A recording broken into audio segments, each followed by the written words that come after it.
What if I told you Jesus came to abolish religion?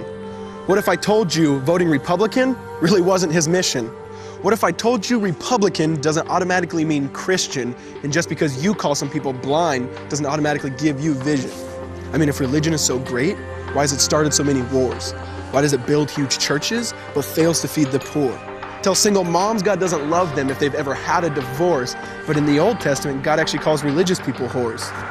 Religion might preach grace, but another thing they practice. Tend to ridicule God's people. They did it to John the Baptist. They can't fix their problems, and so they just mask it, not realizing religion's like spraying perfume on a casket. See, the problem with religion is it never gets to the core. It's just behavior modification, like a long list of chores. Like, let's dress up the outside, make it look nice and neat. But it's funny, that's what they used to do to mummies while the corpse rots underneath. Now, I ain't judging, I'm just saying, quit putting on a fake look. Because there's a problem if people only know that you're a Christian by your Facebook. I mean, in every other aspect of life, you know that logic's unworthy. It's like saying you play for the Lakers just because you bought a jersey. See, this was me too, but no one seemed to be on to me. Acting like a church kid while addicted to pornography. See, on Sunday I'd go to church, but Saturday getting faded, acting if I was simply created to just have sex and get wasted. See, I spent my whole life building this facade of neatness, but now that I know Jesus, I boast in my weakness. Because if grace is water, then the church should be an ocean. It's not a museum for good people, it's a hospital for the broken. Which means I don't have to hide my failure, I don't have to hide my sin. Because it doesn't depend on me, it depends on Him. See, because when I was God's enemy, and certainly not a fan, He looked down and said, I want that man. Which is why Jesus hated religion, and for it He called them fools. Don't you see so much better than just following some rules? Now let me clarify. I love the church, I love the Bible, and yes, I believe in sin. But if Jesus came to your church, would they actually let Him in? See, remember He was called a glutton and a drunkard by religious men.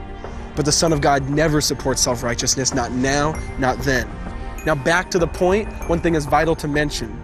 How Jesus and religion are on opposite spectrums. See, one's the work of God, but one's a man-made invention. See, one is the cure, but the other's the infection.